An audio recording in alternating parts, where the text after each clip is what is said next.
আসসালামু আলাইকুম। Hello everyone, I hope you are doing well. আমি সকাল সকাল ঘুম থেকে উঠে চলে আসলাম আমার ছোট্ট খামারে, খামারটা পরিষ্কার করার জন্য। আর এই খামারের গোবরগুলো আমি ফেলে দিই না, এটা আমি জমিতে রাখি জৈব সার তৈরি করার জন্য। এটা আবার পরবর্তীতে জৈব সার হওয়ার পর আমি ঘাসের জমিতে ব্যবহার করি।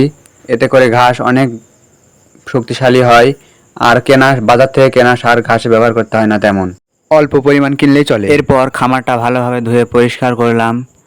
পরিষ্কার করা শেষ করে গরুগুলোকে গোসল করালাম।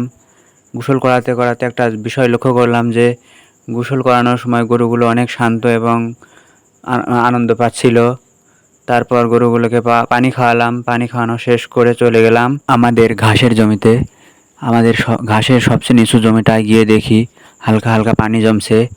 আর এবছর বৃষ্টির পরিমাণটা অনেক বেশি, এই জন্য পানি নিষ্কাশনের জন্য আমি ড্রেন সাফ করে পরিষ্কার করে দিলাম, পানি যাতে তাড়াতাড়ি বাইর হয়ে যেতে পারে।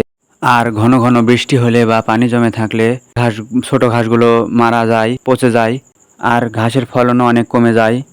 এজন্যই মূলত পানি নিষ্কাশনের ব্যবস্থা করে দিলাম। এরপর চলে গেলাম অন্য এক জমিতে ঘাস কাটার জন্য। মূলত এই জমিটা আমাদের না, আমার বড় আব্বুর জমি। এখন আপনারা বলতে পারেন যে আমার বড় আব্বুর জমিতে কেন ঘাস কাটতেছি। কারণ বড় আব্বুর খামারে গরু নাই বলে আমাকে ঘাস কাটতে বলছে। বড় আব্বু অসুস্থ থাকার কারণে গরুগুলো সব বিক্রি করে দিছে। এজন্যই মূলত ঘাস আমার কাটা। আর এই ঘাসগুলো অনেক বয়স হওয়ার কারণে এদিক ওদিক পড়ে গেছে, এজন্য কাটতে অনেক সমস্যা হচ্ছিল। তারপরে কষ্ট করে কাটলাম। কেটে বাসায় নিয়ে এসে ছোট ছোট করে জাঁতিতে কাটলাম। কাটা শেষ করে বৈকালবেলা আমার ছোট্ট ড্রাগন গাছে 3টা ড্রাগন পাকছে, সেগুলো পারলাম। পারার পর কেটে দেখি মাশাল্লাহ অনেক সুন্দর কালার আর অনেক সুস্বাদু।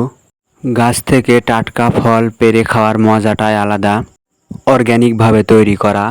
আজকের মতো এই পর্যন্তই। ভালো থাকবেন, সুস্থ থাকবেন। আসসালামু আলাইকুম, আল্লাহ হাফেজ।